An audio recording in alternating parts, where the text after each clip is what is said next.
tonight on Daily Planet. Plus, inside the mouth of a gator. Woo! A really big gator. Okay, now this next story really couldn't be more different. When you're a wildlife photographer, you see the world unlike the rest of us, and that is definitely the case for Lloyd Goradesky. Living in Florida, he understands just how important the Everglades are to the wildlife there. So he's invented something designed to coast down Miami's Biscayne Bay and grab attention in the process.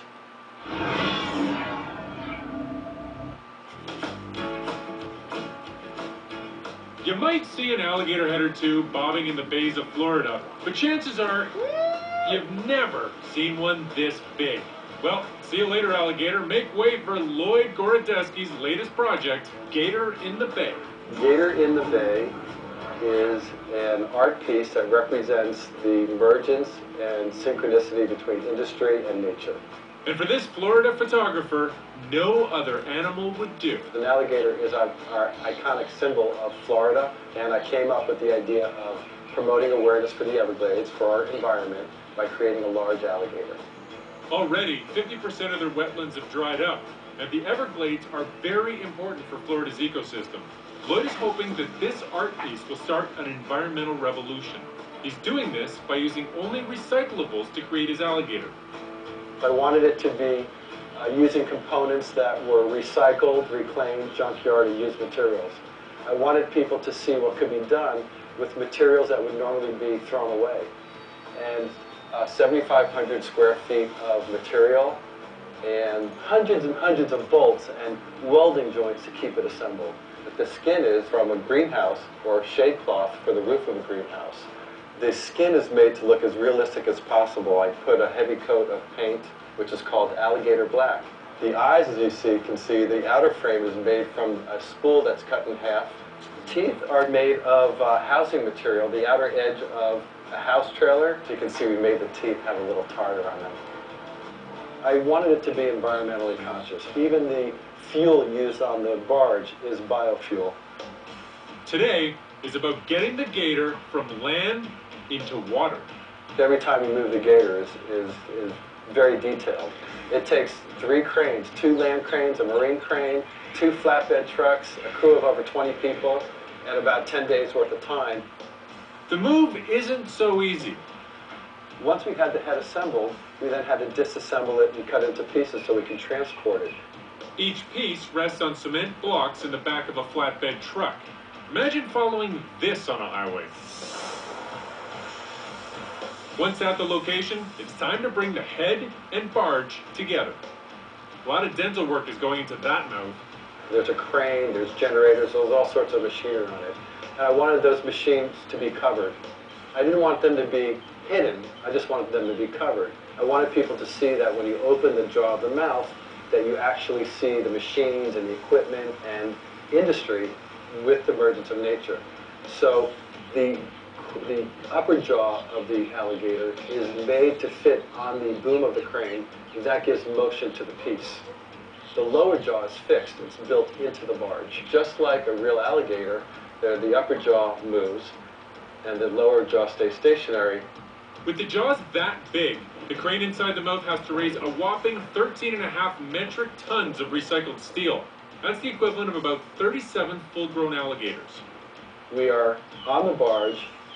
We are inside the mouth of a gator. When you look along the horizon, you see all sorts of teeth coming at you, and the mouth of the jaw sort of frames the skyline that you're so used to looking in a very ordinary way. Now becomes filled with excitement because you're inside the mouth of an alligator. Up and down, the giant jaws are working. But this is just the beginning. The gator still needs a body, and that will be a photo mosaic. Well, the body is over 100,000 photographs, the size of a postage stamp. This is just one example of the detail going into that scaly skin. From far away, it looks like alligator skin, but up close, it's thousands of pictures of animals found around Florida. So when you step back and you see this huge football field-sized alligator that's floating on water, you don't really appreciate the small little components until you come up close to it. The tiles will be about 5 centimeters thick, made of a hard material that's very buoyant. Lloyd's producing them with the help of his new invention. It's a technique called scalgeo, and it allows you to print in a permanent way and not biodegradable. So unlike certain things on the planet, you want it to be dissolvable. When this is floating on the water, we don't want this to dissolve in any way. It'll be a little while before the alligator moves through the water in its complete form, but Lloyd can already see its impact. It's very interesting to see how people run along the shore to try to take a photo or wave to you. It's very exciting and very rewarding. And that's how I know, as an artist, it's getting the message across. The goal was to create an alligator, not a monster. So when you look at the alligator, no matter what position the mouth is, it's always smiling. So when the whole gator is complete, it's going to have these floodlights beneath the whole body with the tiles. It's also going to have lights underneath the head. It's going to be absolutely gorgeous at night. I can't wait to see this Such thing. a cool idea. Okay, some people are comparing his Gator in the Bay to another art installation called Surrounded Islands by Christo and Jean-Claude. That's where the husband and wife team wrap the Miami Beach islands with pink material, as you can see, meant to simulate the blooming of flowers. You see flowers, I see Pepto-Bismol. Still beautiful, and it's a project with a great message.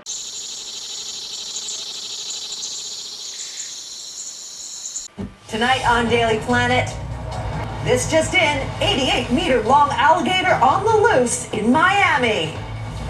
Okay, up next. My goal has always been to create the world's largest photograph. On the world's largest alligator, the most monstrous piece of art floats your way right after the break.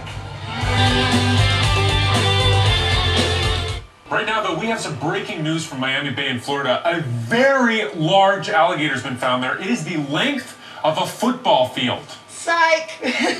Obviously, by the size, you can tell that this is not a real alligator, but the artist who created it is hoping that the message behind it will be a very big one.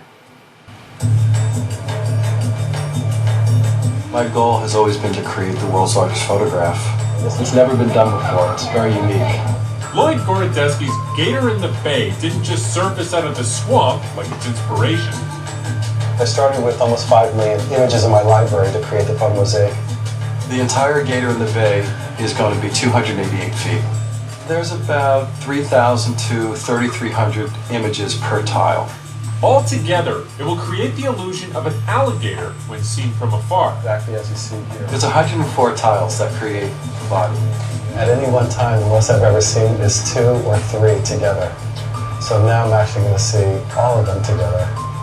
I can't wait. We're 2 weeks out away from our unveiling, and it's very important that we check the design. So it's do or die right now, although we can make some changes, but we're running into crunch time. Okay, all the 40s go here. The alligator is our iconic symbol of Florida, and I came up with the idea of promoting awareness for the Everglades, for our environment, by creating a large alligator. Large? More like gargantuan. The jaw opens as high as a 3-story condo. It's built around the boom of a crane. More than a year ago, this project was close to coming to a head. The head's been sitting in the field in a disembodied way, and for the longest time I've been watching it, waiting for us to be able to come back and bring it to life. Now, the time has come. Lloyd is about to unveil the rest of his reptilian project. Today, a very important step. We're going to lay out the PVC going in this direction as far as we can. There's a 12-inch space, Al, between the pipes, the pegs that come up, and then there's only a 4-inch space in between the tiles themselves. The PVC acts as a framework which keeps the space evenly in between the tiles. Until now, Lloyd's been working in a miniature world with the layout of the mosaic. This will be his first life-size look at how it all comes together.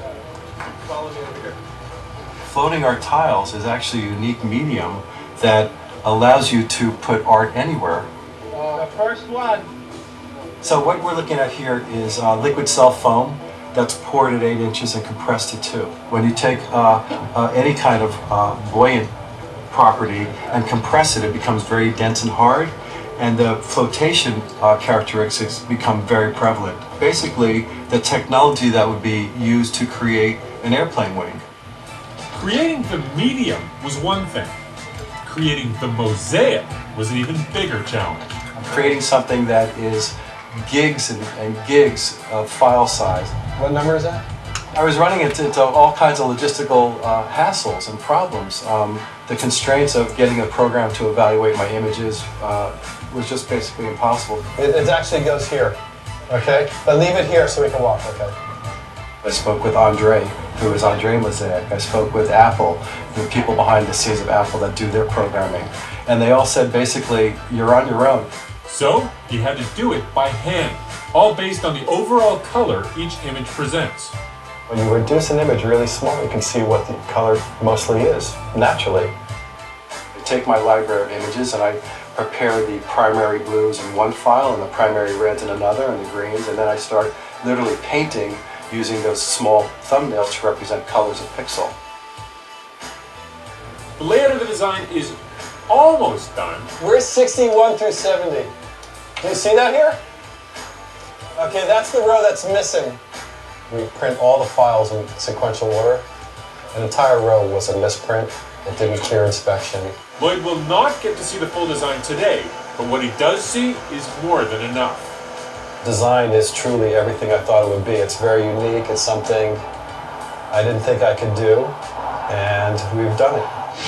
The art exhibition is just days away. The Gator in the Bay heads down the Intercoastal to the Miami Yacht Club. Here, the tiles are put on for real in the water. When this is floating, we're going to have the movement of the tiles. It's going to simulate the movement of the scales on an alligator. It's going to be perfect. A public art piece is only unveiled for a temporary period of time, and you need the documentation. You need to be able to capture an iconic photograph. But on this morning, capturing a gator in the bay is bringing on butterflies in the stomach. Oh my goodness, I have been throwing up since about 4:30 this morning, and it all comes down to this moment. This is beautiful. The barge is carrying the gator out of the yacht club and into the open bay. There she is. Now you can tell me if you should be higher or lower, okay, we'll make sure we have plenty of time to move around. Can you move a little faster? Okay. And then, the magic moment.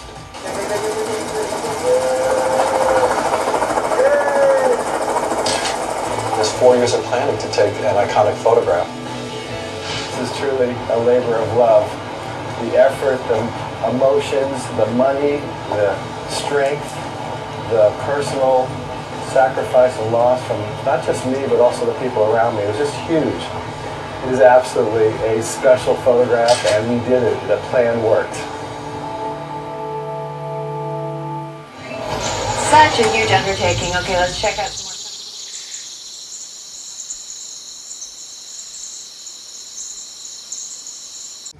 Let's dedicate this to the Everglades and its awareness. Oh, Woo! nice. Okay.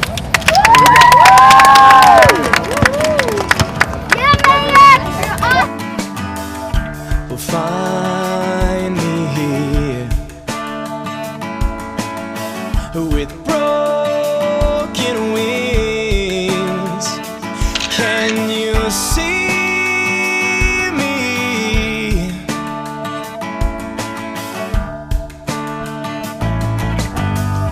My breath is gone. I've no songs to sing. Can you hear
you with one of my art pieces.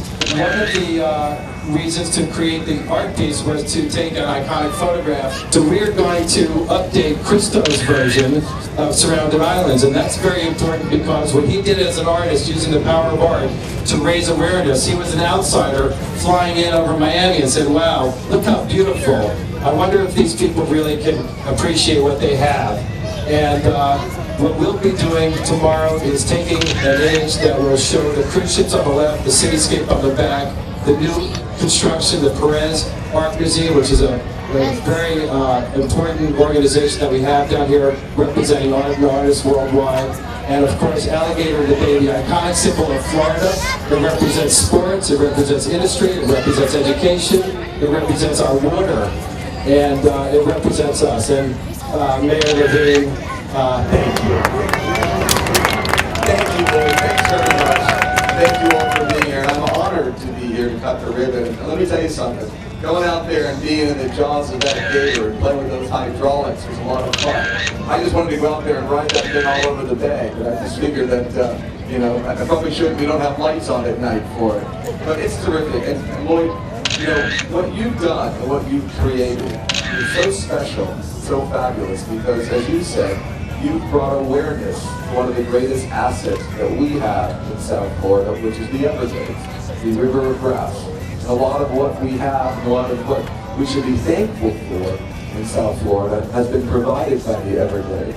And creating an incredible work of art and bringing the awareness to the South Floridians and probably Floridians and the whole country, and I hope the world, shows them how important our Everglades are. And we need more artists like you that create pieces that are so positive and help our community. So I'm so excited and so honored to be here and share this with you. But I'd love to say thank you for this piece. We're going to put that in City Hall. And I look forward to you being here and presenting it to us.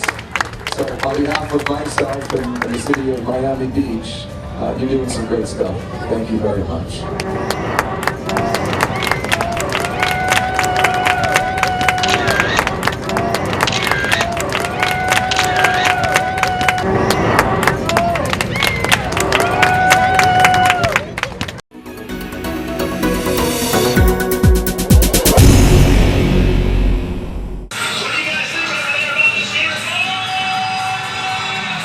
This is one of the coolest barges in the Winterfest boat parade this year. What is that lurking in the water? I see red eyes coming up the river. That is the multiple award-winning Native Village Gator Barge on board the Michelle 2.